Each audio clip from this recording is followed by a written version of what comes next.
Welcome to another episode of Destination Linux Podcast.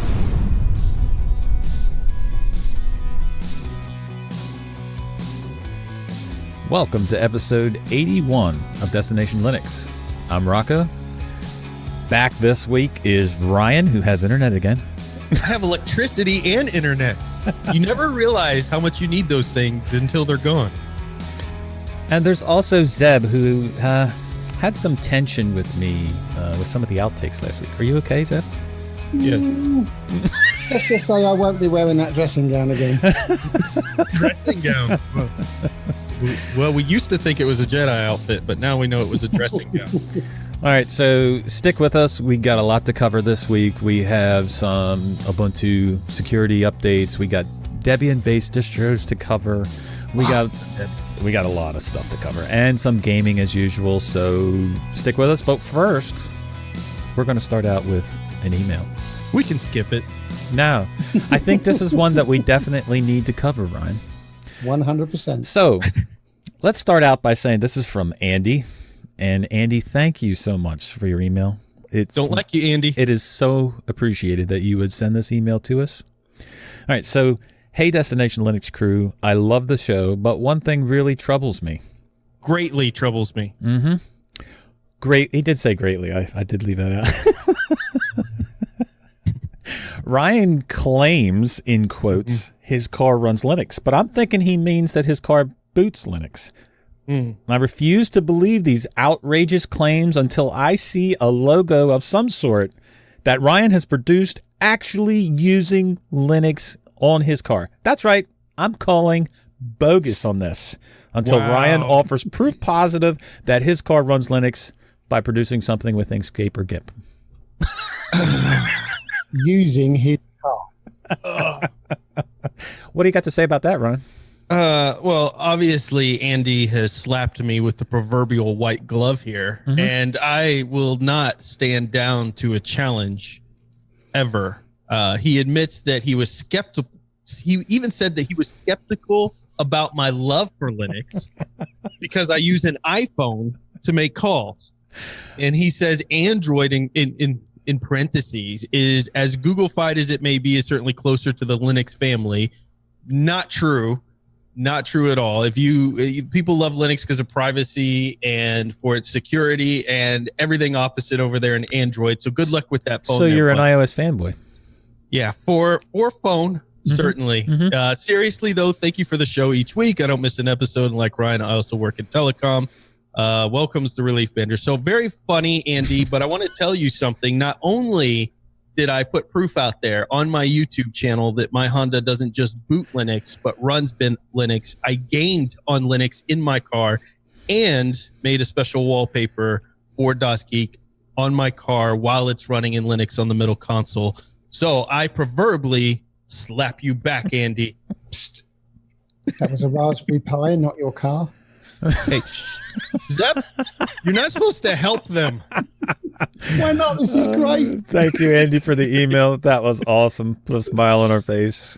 It was absolutely awesome. If you want to send us your emails, you can send it to us at comments@destinationlinux.org, and maybe we'll talk about it on the show. All right, on to some distro news. Yeah.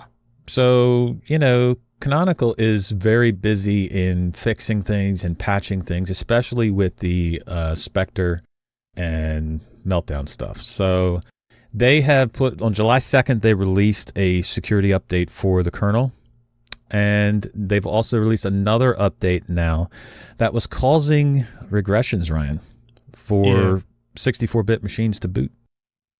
And this is interesting because we're kind of starting to see some of these boot failure issues pop up, and I don't know that they're all related to each other, but Phoronix had another article in here related to seeing a similar issue on the kernel 4.18, which was impacting Fedora. And I think I didn't have time because this article popped up before the show to research it, is the issue I've been running into where I've had very slow boots recently with Fedora ever since a update last week.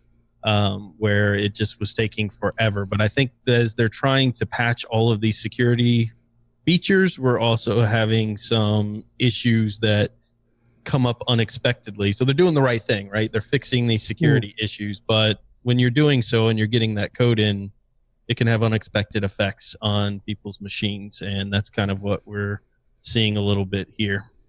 So for me, from a user point of view, it begs the question, yes, they do, 9 or 10 release candidates before they issue a kernel.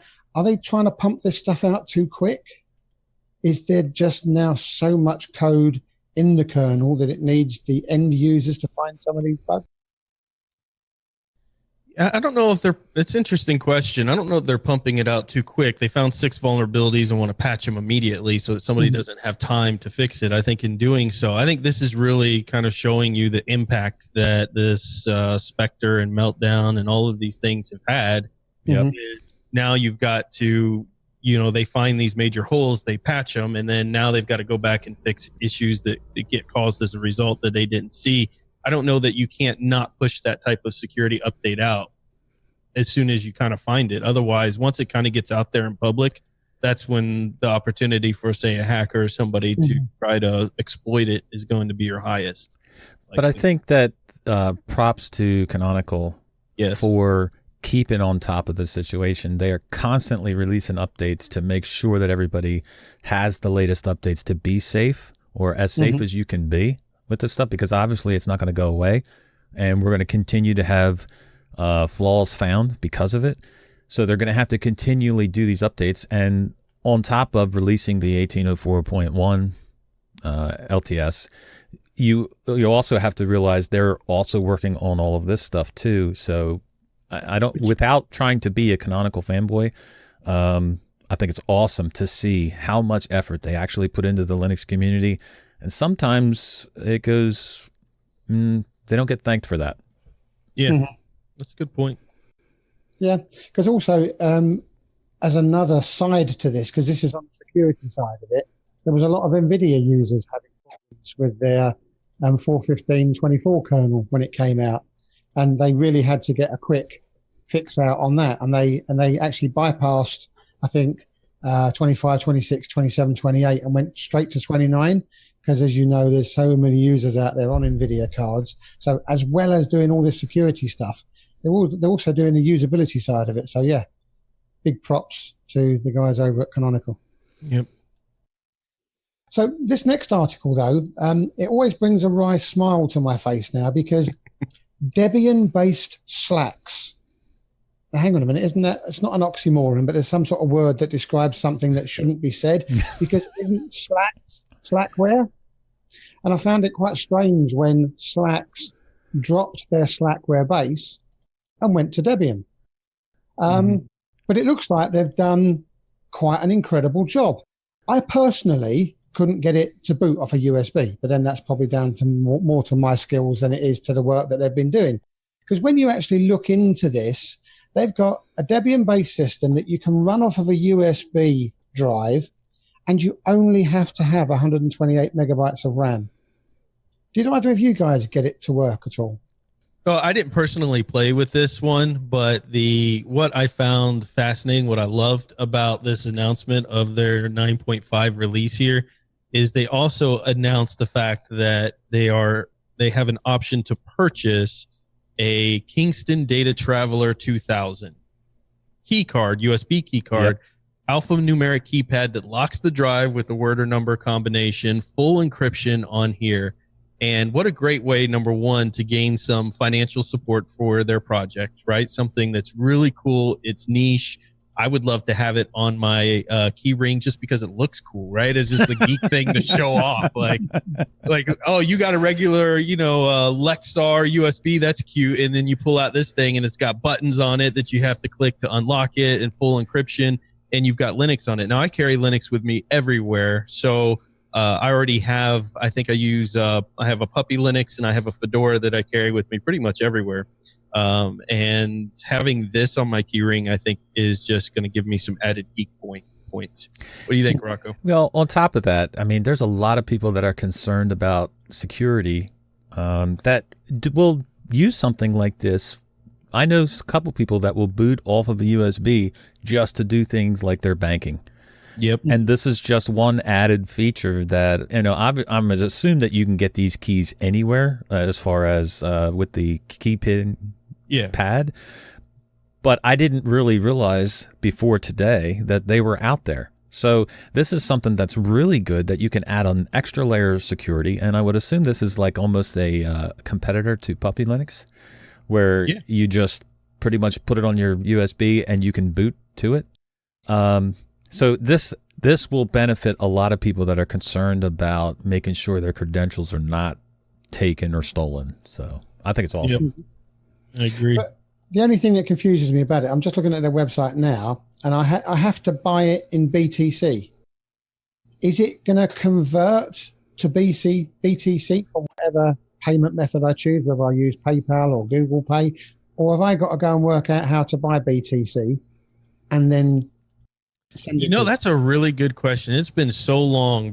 Basically, the last time I was in Bitcoin was when it was kind of first announced, and I really wish I would have stuck with it because I'd probably be a millionaire right now. But I didn't, lo and behold, and got bored with the project and moved on. I'm sure there's a Bitcoin of mine somewhere out there worth $6 or $7 grand that I can no longer find the codes for. But in any case, I don't know how it works today. There were a lot of services for a while that were accepting Bitcoin or were going to do transfers, but because of the volatility of Bitcoin for a long time, a lot of companies bailed and stopped. And so I don't know if PayPal would allow you to do that. I don't think they do anymore, transition to Bitcoin, or if they ever did, or what service you would use, or you'd have to go to I don't know if this is even still a thing in Bitcoin, Mount Box and set up an account and transfer your money and then move it to Bitcoin and all of that. But I assume a lot of people who are heavy into encryption and privacy and all of that, which is their go-to audience here, is going to probably have Bitcoin right off the bat. But it's not something personally I've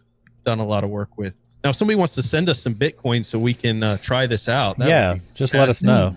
Yeah, just send us a couple bits. How much is 0.017 BTC? Is it $5? Is it 50 quid? Well, whatever we say today, 5 minutes from now, it'll be 700 times or 700 less than that. So I don't know. Right. It's definitely more than squids. We can say that. Yeah. Yeah. Everything's worth more than squids. Ryan, where do I go if I want the ultimate Linux distro? I am so glad you asked. I'm starting my own distro, No, I'm not. The ultimate Linux distro, supposedly, Rocco, out there in the world is Xtix. Really? That's what their site says. We'll be the judge of that.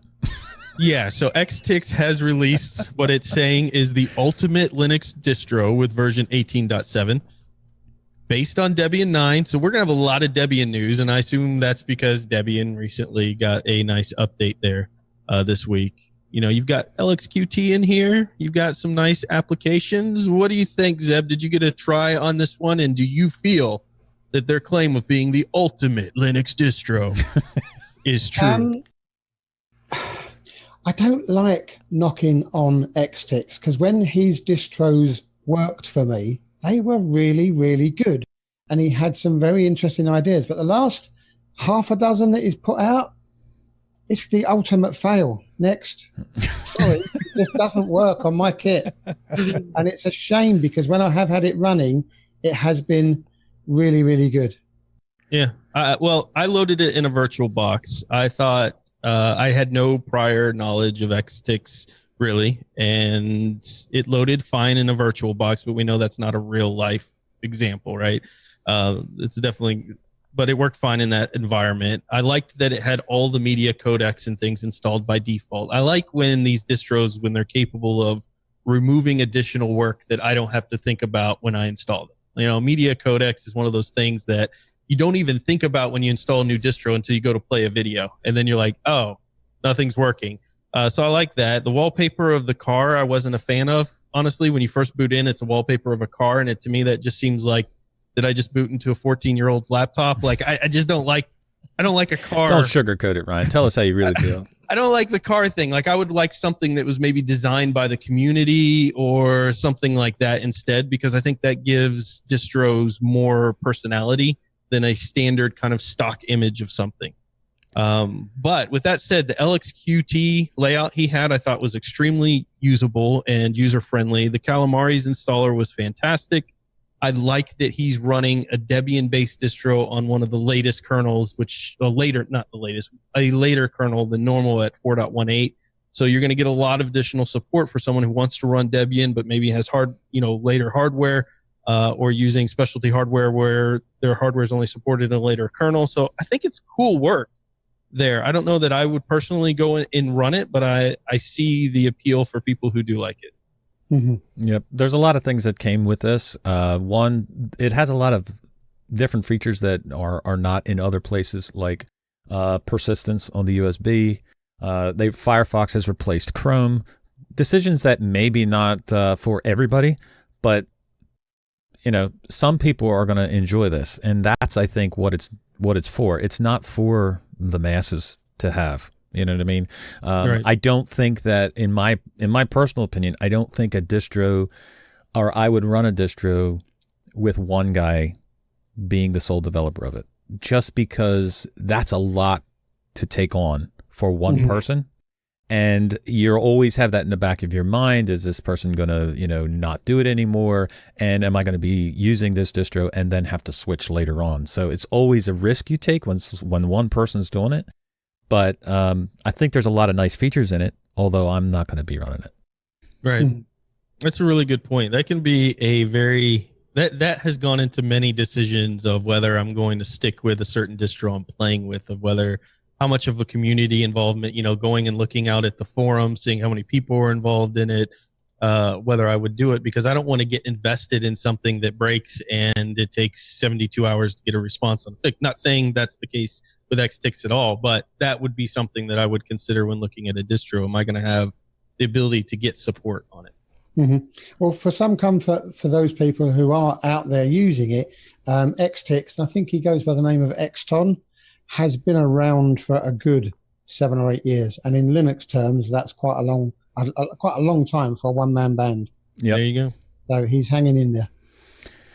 Well, keeping on the Debian front here, we have another distro that has a new release, and that is Neptune Os 5.4. So this is not one that I have tried before, but they have done a lot of work in this release, as far as they have changed the theming around. They have updated the KDE frameworks. And what I found interesting about this, they have Kwin as their default window manager, and they have to basically continually update this to work with certain versions of Qt so that it will work the way they want it to work. Now, my question is, again, we go back to, that's a lot of work to put on developers to continually make sure that something is backported or something is working with these back packages in order for everything to work. Are you afraid when you update something like this that it's going to break? Yeah. That's an interesting one.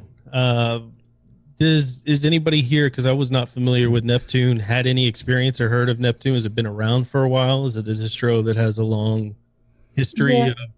Again, it's one of those ones that you keep an eye on because it has promise. But I think it's that one-man band scenario, or a very limited set of resources behind it, that has held it back. And without reading any of the show notes, as soon as you said Neptune, I instantly thought, oh, that's that KDE distro. And I think a lot of people get it also confused with Netrunner. Yep.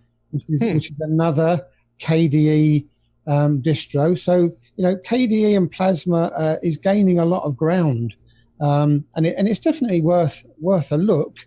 It's KDE on Debian, and the times that I have used it, yes, it's worked well. But back then, I wasn't really a KDE person, and with Kubuntu now, I don't feel the need to use any other type of KDE. But yeah, this is one of those ones that, again, you can say, put it on a USB, install it to your hard disk, it'll just work. Yeah. Well, he's done a lot of work here. They've done a complete update to their GUI system with the nice dark themes that everybody seems to be running here. Obviously, everybody. We've talked about the KDE frameworks. all the updates to core packages, VLC, Thunderbird, those type of things, and Enlightenment. So I think that, they're doing great work over there. And if somebody's interested in that, they also install the codecs by default. So yay. They've got a lot of cool stuff in here. Yep. It's based on Debian Stretch. And Zeb, you mentioned about the about Netrunner. It uses a combination of Debian and Netrunner for its software sources. So okay. It's kind of in line with that. And but this, I guess their focus is to have a user focus. And I guess everybody says that.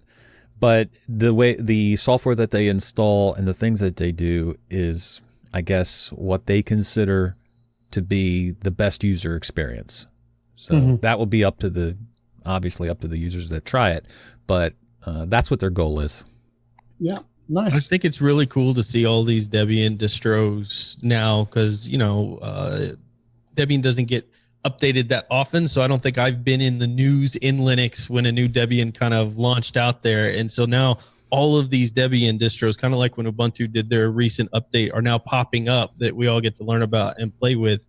And that's a cool way to get the news back out about these smaller distros that maybe they don't usually have major changes happening all the time or have all the press that the other distros have out there. But with this Debian recent release, there's a lot of stuff out there who the fans of Debian can go out there and play with now. But there is another ultimate contender, Zeb. I was going to say, yes, I've got the ultimate Linux with a twist. So there's Modicia, I'm not quite sure how you'd say that. Probably Modicia, because I think it might be Italian based. But what they've done is they have released just last month this distribution, and it's said to be created by professional multimedia users for professional multimedia users. Now, I couldn't find the twist, so they've hidden it quite well. Unless they're talking about their 3.9 gigabyte download size. Because for an for an anabolized, whatever that means, an anabolized XFCE desktop, where's 4 gig coming into it? Yeah, so I'm guessing that has to do with all the multimedia applications they are, bundling in. So it's funny because it's based on Ubuntu. But the whole twist with it is that it has all of these multimedia production tools in it. They do their own customization of XFCE in there. But this reminds me very much of when I was looking into this of Ubuntu Studio, because Ubuntu Studio is based on XFCE, comes packed with tons of multimedia creation and audio development tools. Maybe not the same ones for sure, but a very similar kind of idea. But if you look at the screenshots of it, it's very bright and colorful. So it's not for everybody, but it's beautiful. It looks really, really unique. Yep. And I tell a lie, I did find the twist. It's a system back distribution.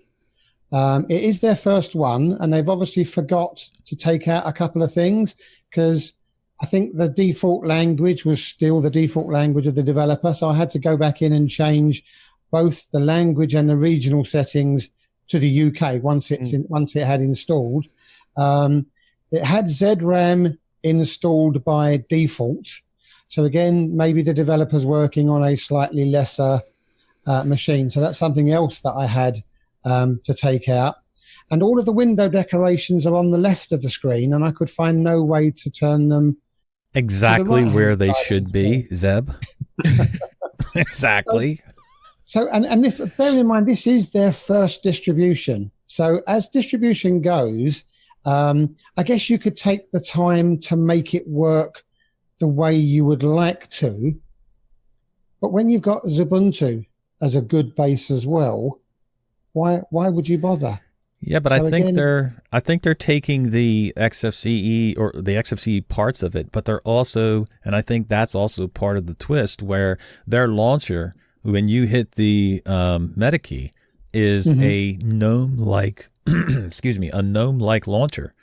So it has your big icons on the left, your favorites, and it brings up this expose of your windows with your desktops on the right. So they're trying to again, they're trying to give you what they feel is the best user experience by taking the good parts of XFCE and maybe adding some more modern features like a full screen menu to it. And, you know, I think back to when I started with Linux, and I ended up being a huge fan, not knowing anything, of Ubuntu Studio, because I was doing a YouTube channel.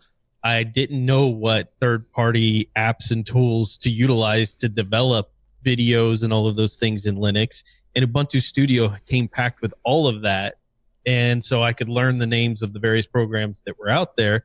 And that helped me tremendously. So you'll see a lot of my first videos when I left Unity. I think the very next distro I used was Ubuntu Studio. And it was very helpful to have all those media codecs installed, all the programs you would use to do video editing. Like this one includes Shotcut, Project X, Kden Live, AvidMux. Like it literally like packs in everything. So you could sit there and play with those and say, these are the ones I want to play with, or these are the ones that I'm not interested in. And I think it, you know, they have kind of a Mac OS panel at the bottom as well.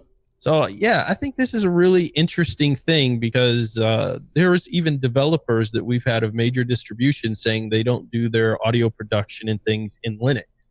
And I think it's a lack of exposure to some of the applications and tools that are out there and readily available as a potential reason there. And maybe distros like this will help get that news out.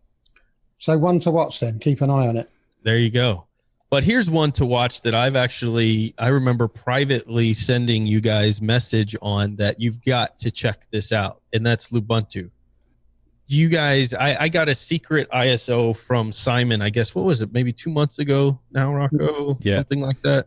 And he was like, hey, check out some of these changes that we're doing with LXQT. And I was blown away, because Lubuntu, frankly, was not something I ever really cared too much about running on my machine until I got that ISO, that secret ISO. And I love getting secret stuff that nobody else has. But until I got that secret ISO and was able to test it out, and the stability and performance and speed of it to me was just really interesting. But this article in particular, Zeb, is talking about Lubuntu taking a new direction.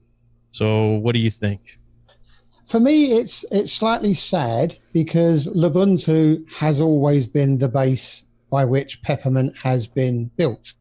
And we already know that Peppermint isn't going to be going down the LXQT route, but I can see why they want to do it. I mean, LXDE is stuck in, I think it's GTK2. So yeah, I've had a look at some of the nightly builds, and it's coming on leaps and bounds. There's going to be a little outcry, I think, in the community, because everybody with the older machinery has always looked to Lubuntu as being the go-to distribution to be able to use with their old machines. But I think that's a Linux-wide thing anyway. There's going to be fewer and fewer distributions that are willing to do the work to keep the 32-bit community alive. But yeah, there's some really interesting stuff in there. And if you haven't tried Lubuntu in a very long time, go and grab yourself a nightly build and see what they're working on. One small area that I think they need to do a bit of work on, though, is the theming. They've got one really good theme, Breeze, and I think it's maybe because they're caught up in making all these other changes that they've still got some themes in there that really shouldn't be there because they just don't work. You pick a couple of them and all of a sudden your single line spacing is now 4, 5, 6 line spacings. So I could live with having just one, and it is a really good theme, Breeze, and it looks gorgeous. But for the moment, please just take the other themes out, because they just make a bit of a mockery of it. That's the only message I've got for the guys over at Lubuntu. But no, I'll be watching this one very, very closely, because I think it's, as much as I don't like to say it, I think it's heading in the right direction.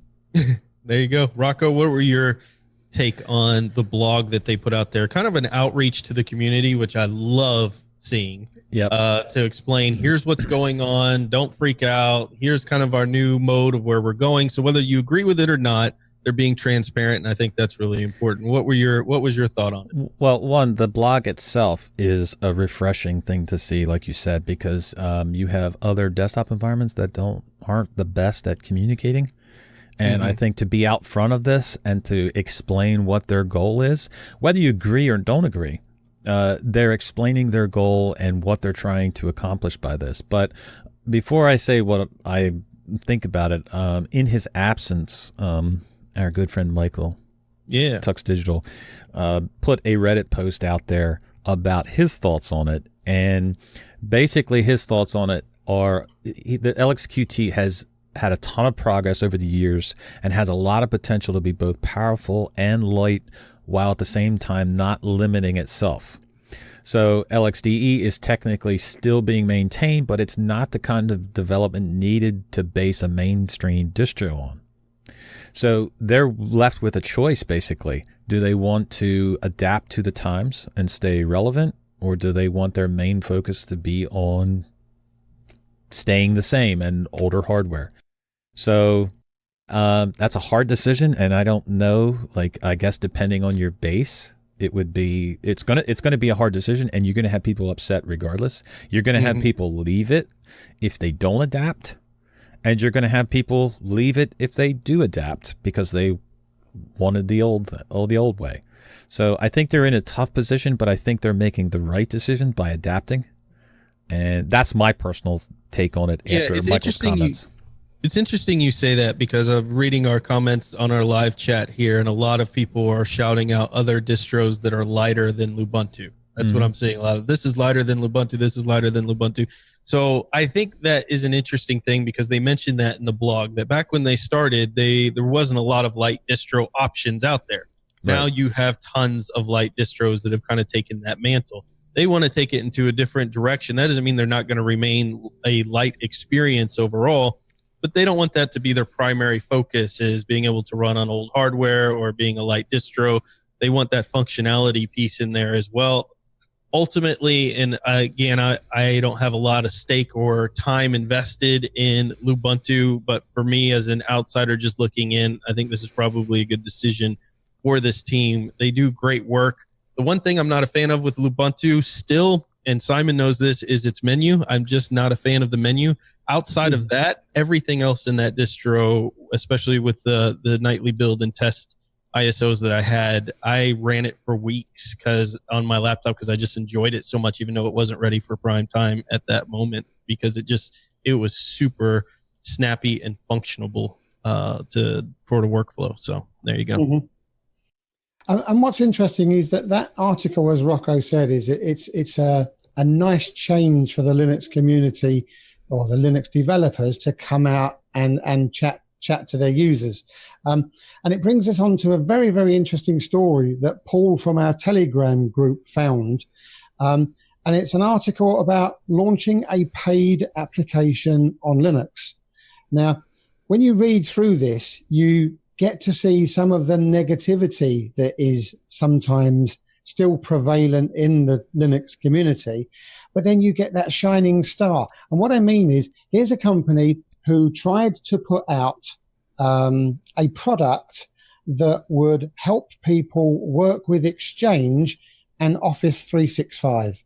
So they produced the first product, they put it out there, and then basically Reddit chewed them to bits and said, no, we're not going to use this. If it's not FOSS, it won't work within the Linux community. What a waste of time. So they packed up their bags, took their ball out of the game and sat on the sidelines. But then Canonical caught wind of this product. I thought, now hang on a minute. This is a good product. This could work. So they went along and they had a chat with the developers, and they convinced them to have another go. And to produce a snap. Now that snap is now available, and apparently it is becoming very popular. So there's the success side of Linux that is great to see. So have any of you guys had cause to use this new product called Is it called Hiri, or is that the name of the company? Irie, I think, is maybe how. Michael needs to be here to tell us how to pronounce. Of course, we need Michael naturally. But Hiri is I think what they call it, because isn't it off of one of the mountains maybe? But in any case, it doesn't matter. Yeah, we'll pronounce it wrong anyway. Yeah, well, no matter what it is, it's probably like Tom is how you pronounce it, HIRI.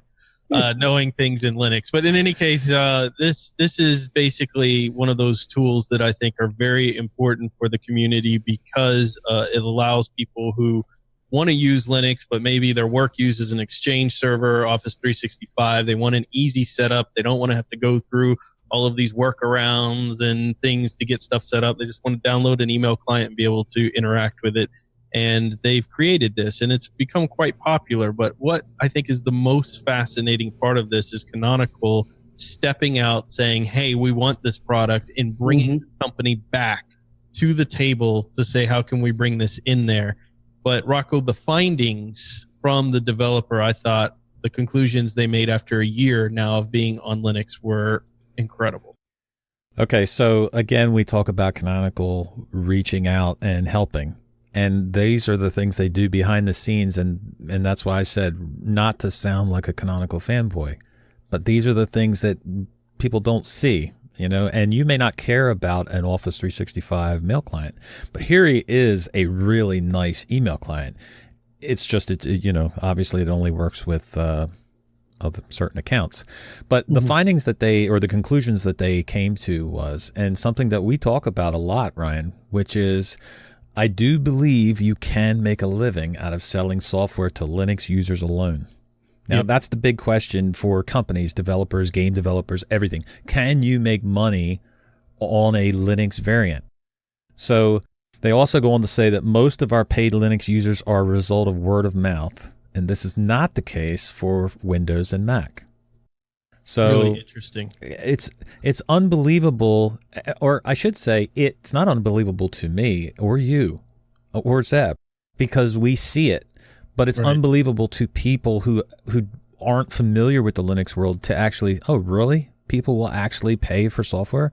Hiri is a good enough app that I would pay for if it worked for me, if I needed it, or if it was a complete email client where it covered all kinds of different types of accounts, I would definitely pay for it.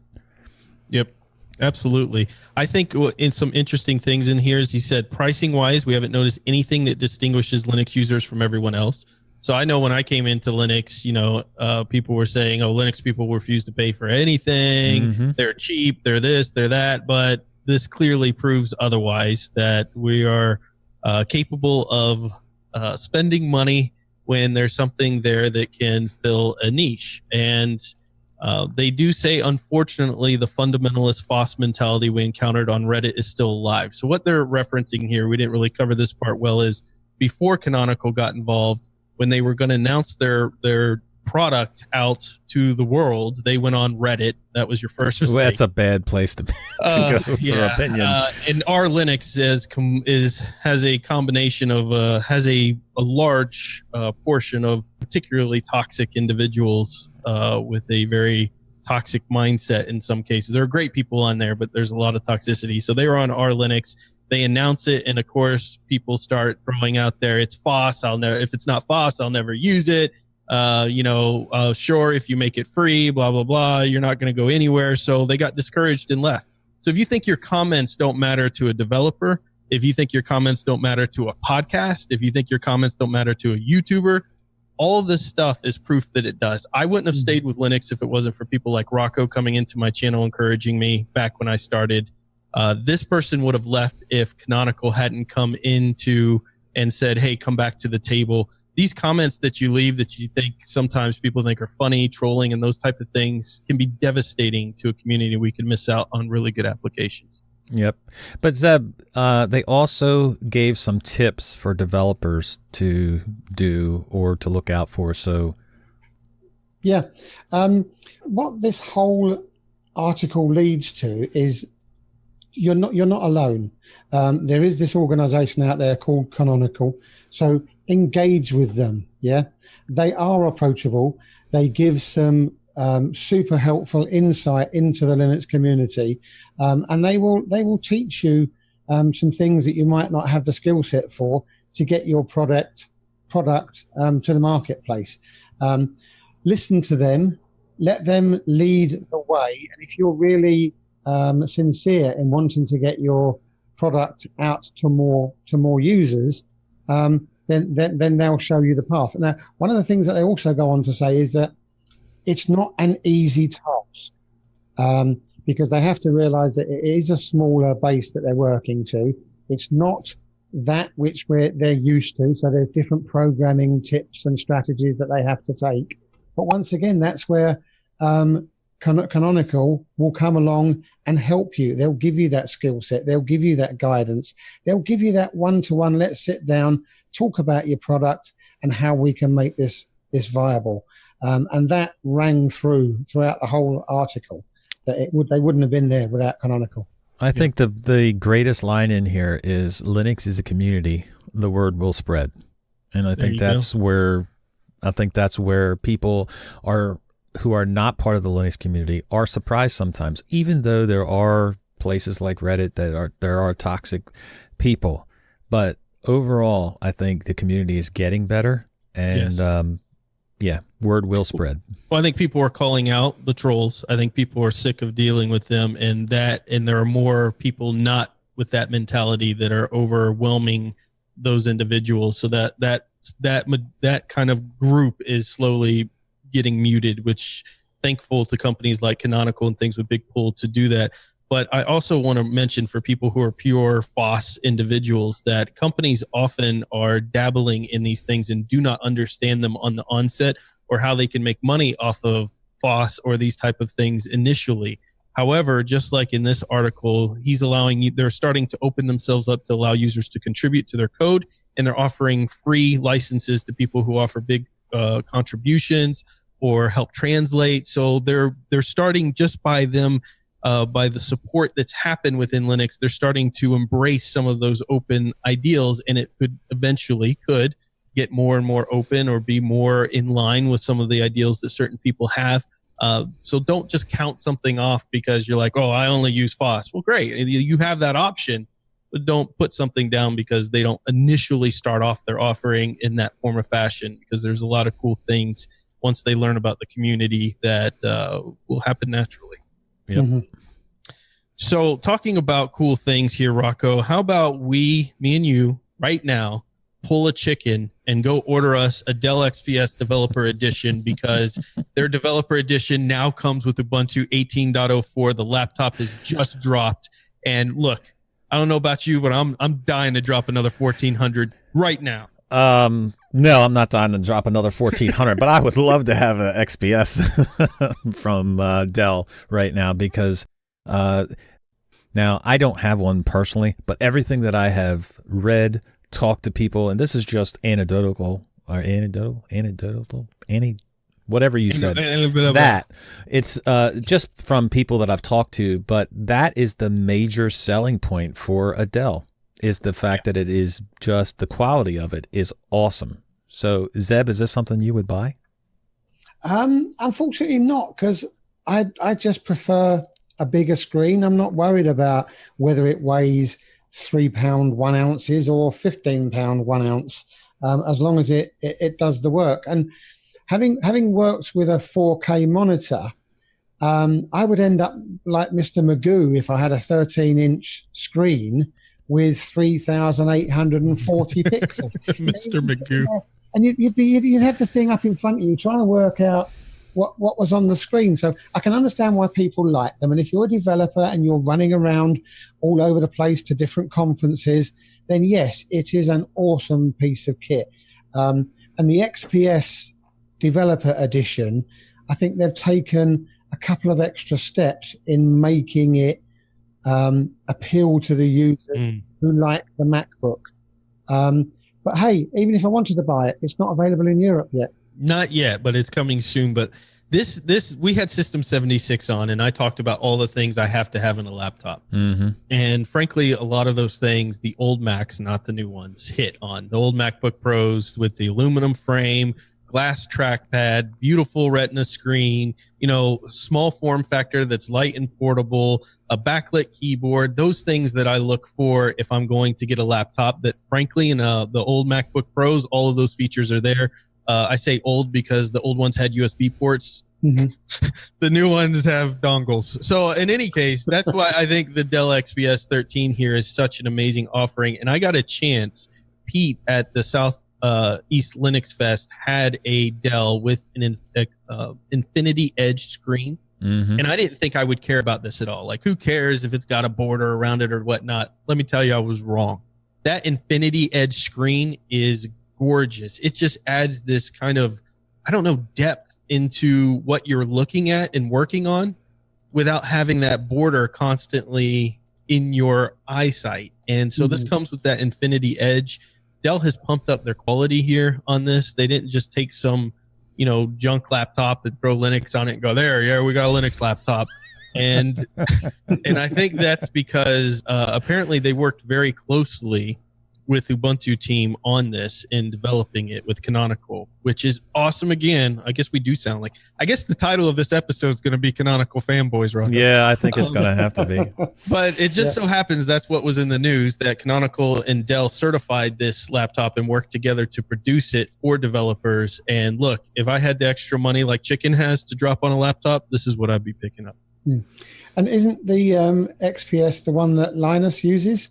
I'm pretty sure I read that somewhere, that he only uses the Dell XPS. You may very well be. Yep. Rocco has an inside line with Linus, don't you, Rocco? Oh, sure. Yeah, I'll get right on the phone and no. Sounds good. Well, while you're on the phone to Linus, can you give Forbes a ring as well? Well, and ask them their reasons. Forbes, speaking of Zeb, has actually, it was Jason, and I'm not even going to try the last name. So there you go. It was Jason, the contributor to Forbes magazine, or Forbes.com, I should say, put an article out a couple weeks ago where he stated that he was ditching Windows, 2 weeks with Ubuntu Linux on the Dell XPS 13. Imagine that.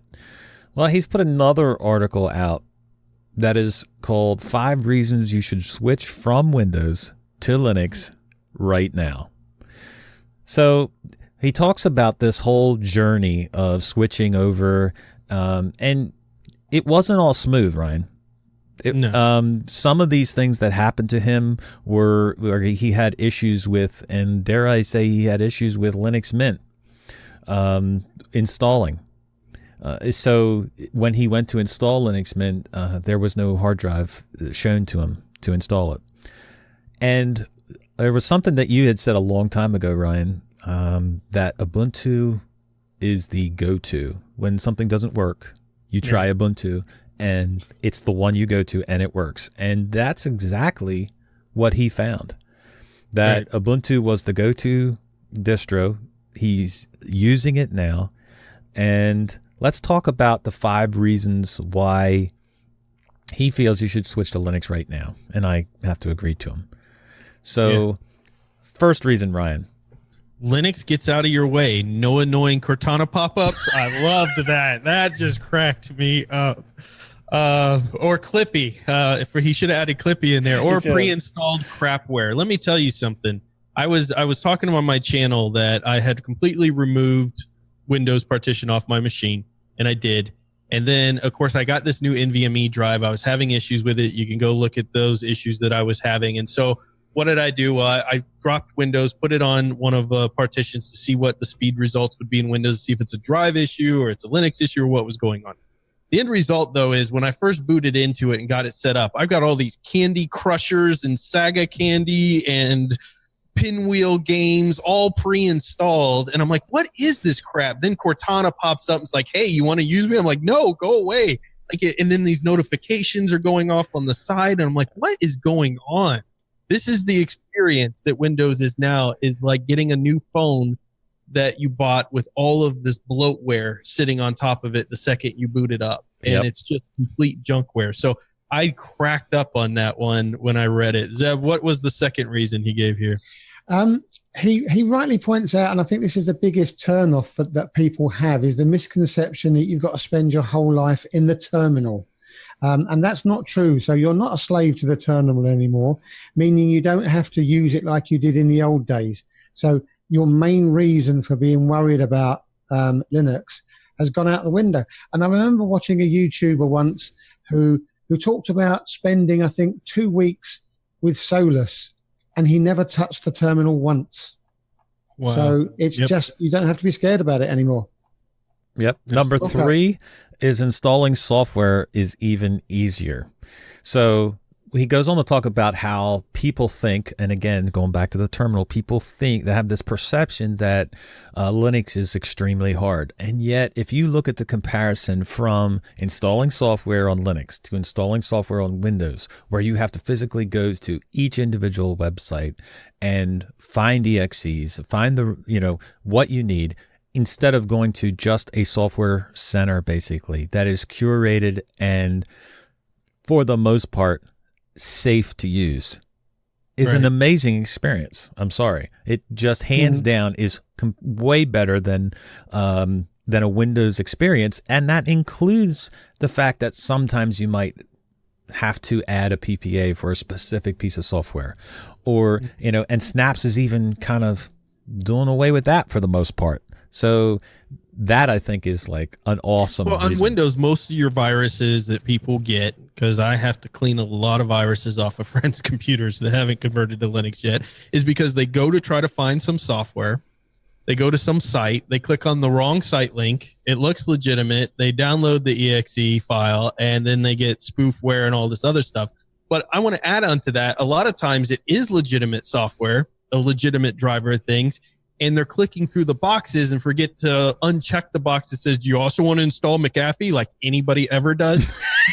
Do you also want to install Ask Jeeves toolbar? No, who would want to? But the people don't see that because they're just clicking next, and you've got all this junk. You never have that experience on Linux. Never. Mm-hmm. Yeah. And the other biggest thing that people hate about Windows, and this can be summed up in just these 5 words. I think it's great. Updates are not a headache. There you go. In Windows, you get updated when you're in the middle of your work, and you then panic, has it saved it, while you're waiting for your machine to reboot.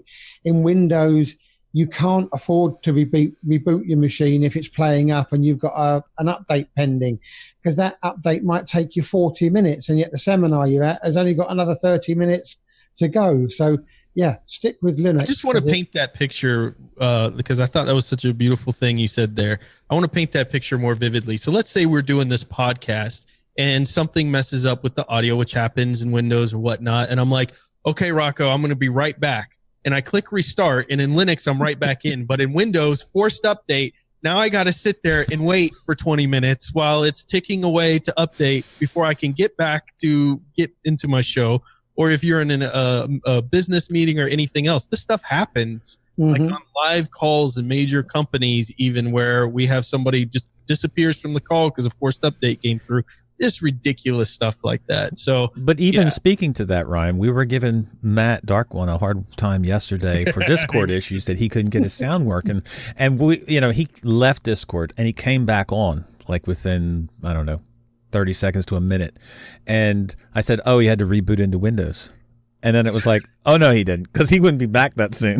Right. Yep, so never mind. There's a lot to this, but I think the biggest reason, or the biggest thing for me, is the number 5 reason, in which I think should be, I get why he put it at 5, but I think it should be the number 1 reason, and that is the Linux community itself. Now, he said there was a lot of passionate responses to his articles. And it wasn't people admonishing him for using Windows. In his words, it was a ridiculously passionate community taking the time to suggest alternative software for my needs and detailed tips to make my Linux experience even better. That sums up the Linux community to me in a nutshell. That is awesome. That sums up the community that you have helped pioneer, Rocco. And I say that specifically for me because my personal story is exactly his. I didn't plan to stay with Linux. Everybody knows this story, but people like you came around and were giving me alternatives and pushing and passion around Linux. And that helped me continue forward with Linux because you were just seeking out a nobody named channel that happened to be playing with Linux to go and, provide support for. So the point of this is everyone, whether you're contributing directly to a distribution, whether you're just a fan of Linux and play with it, can help Linux grow by taking the time to be kind, not trolling, not throwing RTFM out there, those type of things, and helping these people, because now you have a major editor for Forbes writing articles on how great Linux is. This is going to touch a whole new base of people that haven't been touched before with Linux. I think that's amazing. Yep. Mm-hmm. I think it's awesome. And it's all you boys and girls in the chat now, and our patrons. It's that community spirit that makes it so good. And what I liked about this article in particular is he didn't sugarcoat anything. This was just his honest experience of what happened with him on Windows and Linux. And I think it was a great article. Yep. All right, so we got gaming next, but before we get into gaming, Zeb, we could skip this part. No, I think we should talk about this. Zeb, before we get into gaming, let's talk about your new acquisition, or not. Well, I've been fitting a new Vega 64 graphics card this week. Welcome to Team Red, Zeb. Right. Or not. So, Rocco. And cut right here, Rocco. Don't let him go on. Just cut right there. Well, I was just going to say, so Rocco, I see the Minecraft snap has just been updated. It's back in the box. It didn't go well. So let me get this straight. You bought a ridiculously priced video card, the Vega 64, and it's now not in your computer. It's sitting in a box waiting to be returned. Correct. And I'm not blaming Ryan, but after Ryan had his fantastic experience with the Vega 64, and there's no doubting about it, he had an awesome experience. And he put the videos out there and he proved that it was as good as, if not equal to, the NVIDIA 1080 Ti. I thought, yeah, I'm going to have some of this. This will be fantastic. So I bought it. It was a monster of a graphics card and only just about fitted in and I've not got a small computer, but it only just about fitted in with its 3 fans. Yeah. And I powered it up and I installed about 7 or 8 distros and I thought, great, no graphics driver woes, everything works out of the box. Now let's get Steam loaded up. Loaded up Steam, loaded up my beloved ETS, and then that's when the jaw dropped. 80 frames per second. I can get that out of my 1060 that cost half the price. Now, something's wrong here. I'm not doing something right. So I then spent 2 days trying to find out what sort of drivers I should be installing. And I think, as Ryan discovered as well, there are so many conflicting, convoluted, complicated scenarios out there. It was like, I've got a headache. I don't need this. Where's my NVIDIA card? So I came to the conclusion that, yes, fantastic card, and yes, it has potential, but sorry, not for me. I wasn't prepared to pay twice the price and have the same playback. If I'd have had over 100 frames a second, or 110 or 115 frames a second, it would still be in my machine now. So as Ed mentioned, that's what I was getting in my card, even when we were doing testing, because I was trying to help keep you on Team Red. I failed, but I was trying. And so I was telling you, I was putting Euro Truck on the highest settings, is getting anywhere from 110, 120 frames per second and all this, and you're only getting 80.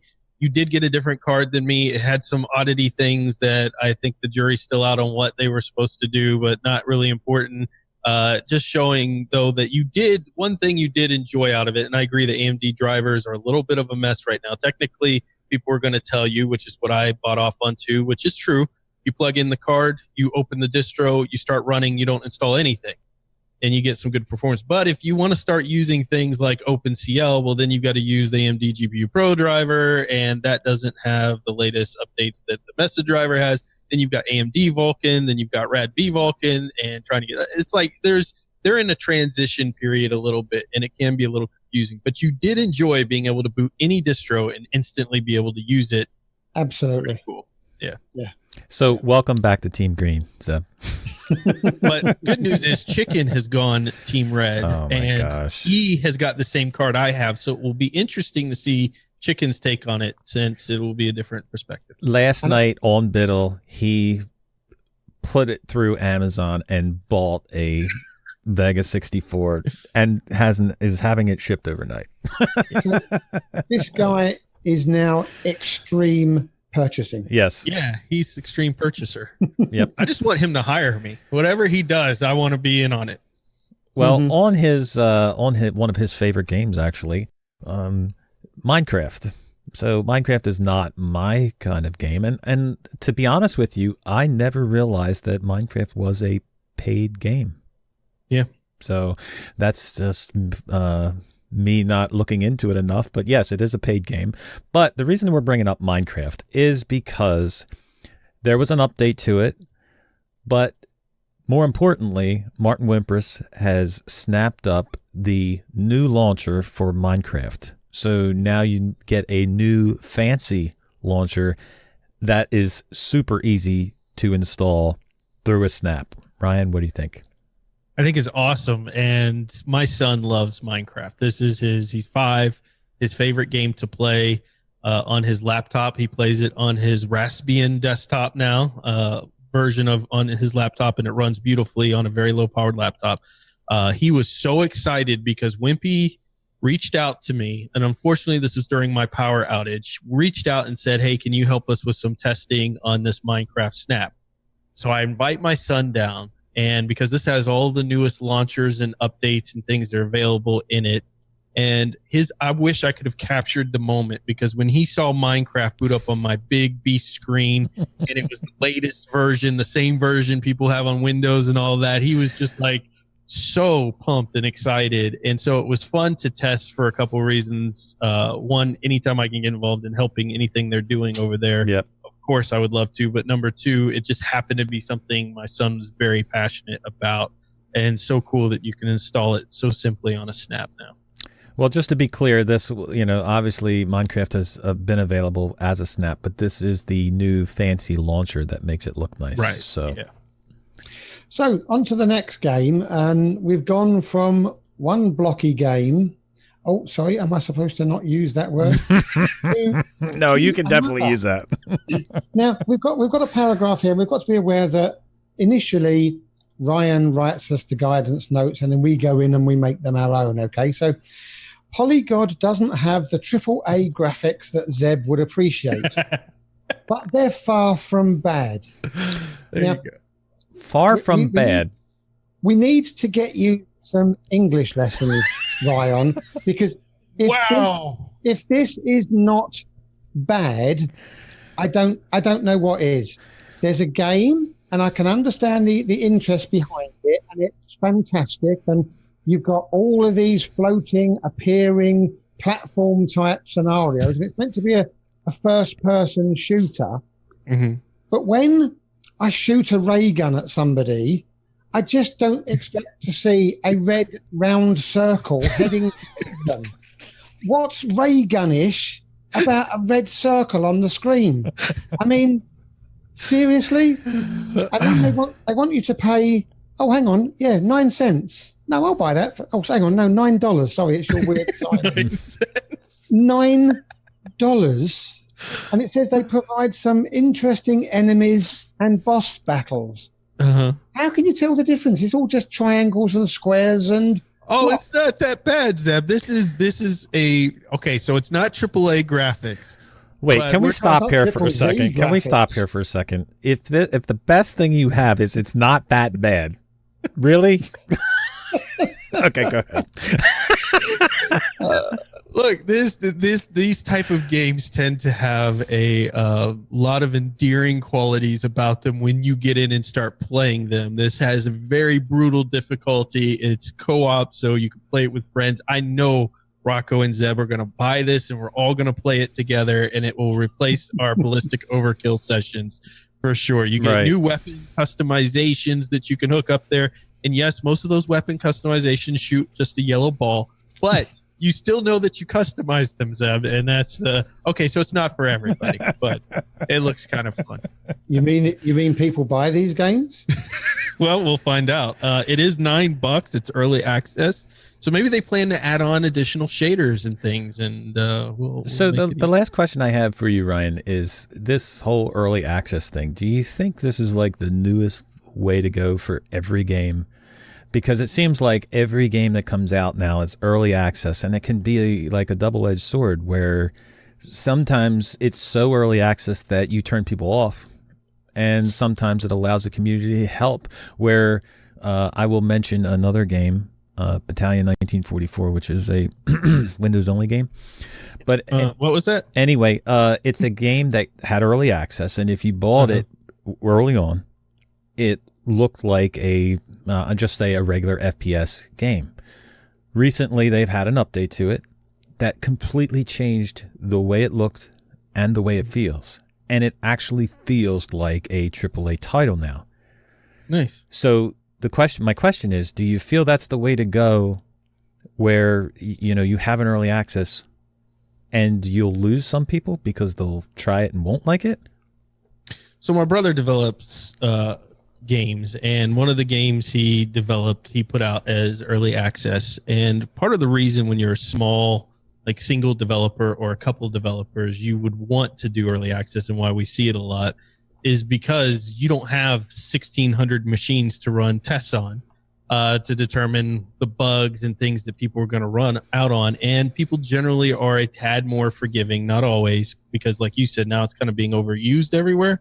But people tend to be a tad more forgiving when it's an early access game on those type of issues, especially if the developer then is actively engaged. We talk about this within Linux, actively engaged with the community to say, hey, saw your bug, I'm working on it, getting it fixed. Now, if it's an early access game and they're getting money and then people are posting bugs and there's no word from the developers on it, that's where things tend to get really ugly with early access and gives early access a bad name. So for small studios, I think it's an amazing opportunity to get your game out there, find out what's wrong with it, what kind of issues people will run into, what things they like, they don't.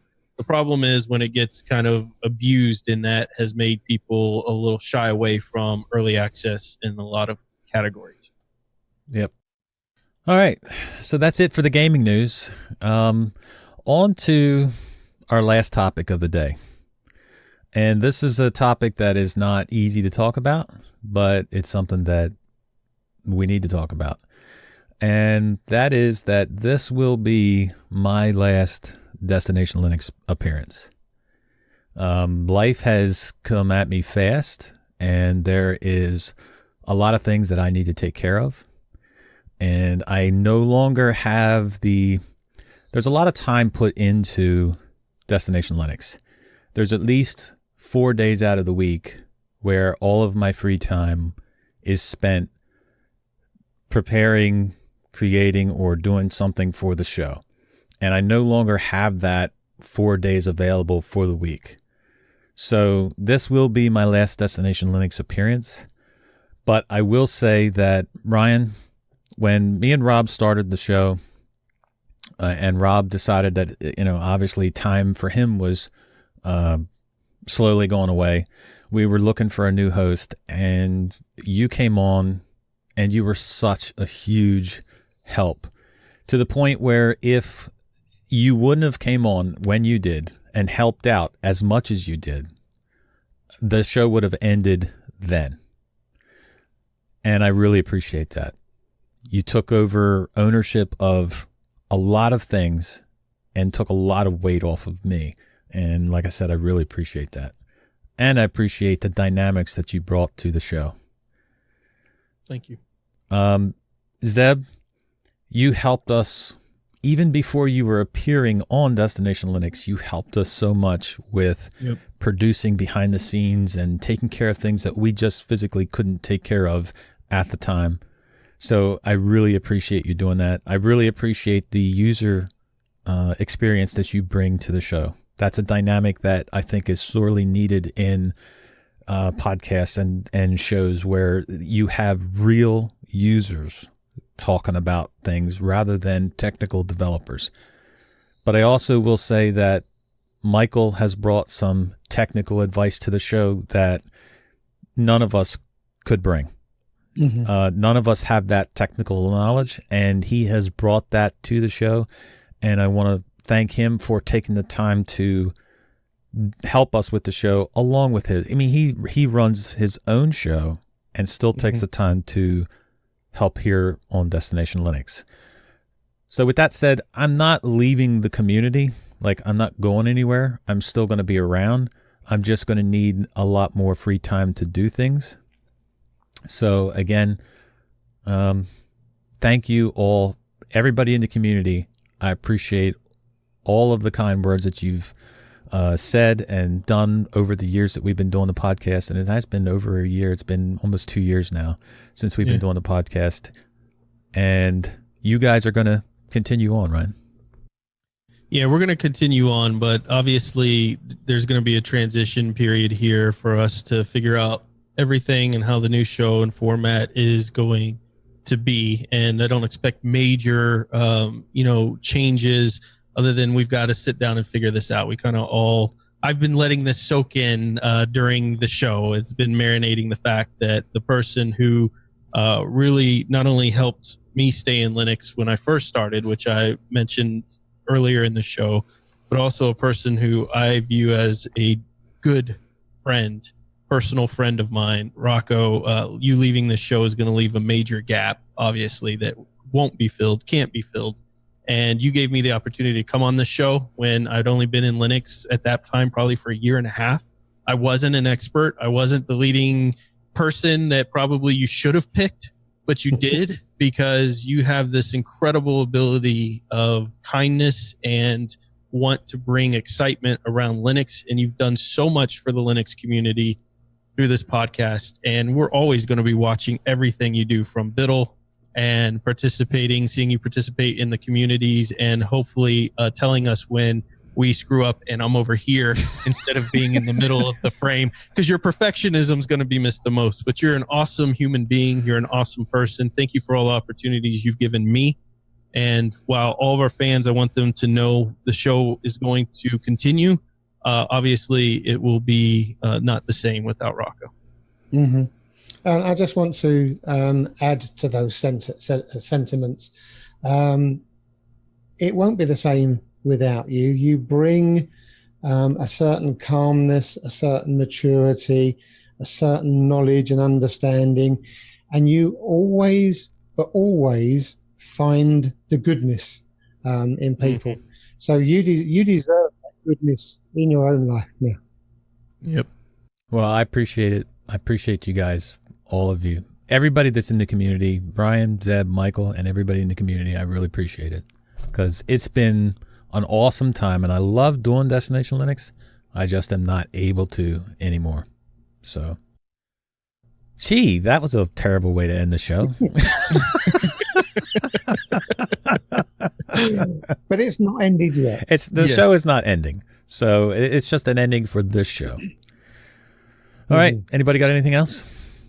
Well, how are we supposed to top that? I have electricity. Yay. Yeah.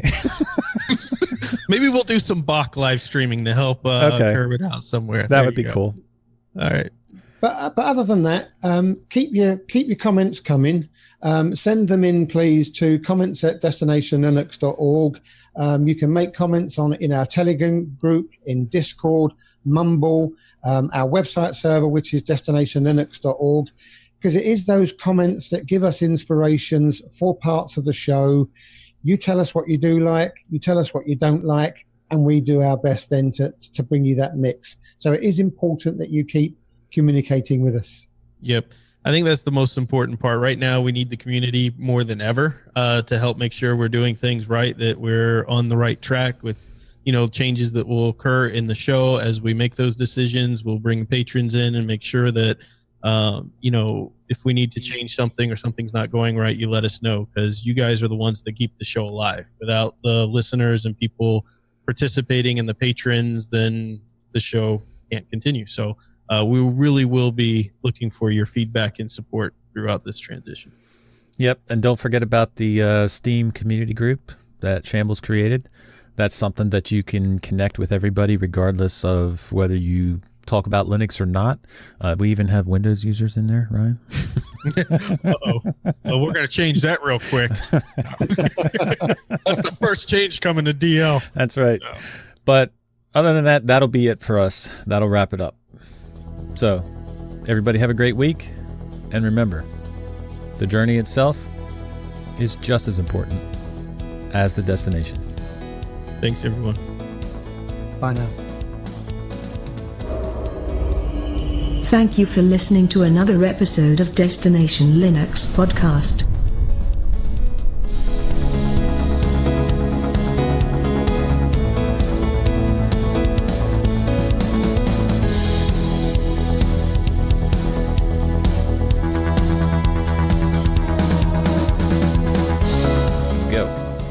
So in the absence of Michael, it's now my turn to just sit here spouting gibberish for at least 5 minutes until Ryan gets fed up and interrupts.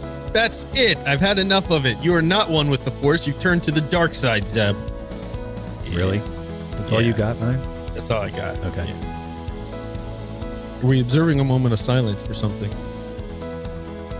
I thought we were waiting for Rocco to say that was okay. Oh, he did. He said he was a little bit low, yeah. He's still muted. Actually, I like this. Stay muted, Rocco. So wow. Now, you mean I've been talking this whole time and you haven't been telling me I haven't been talking?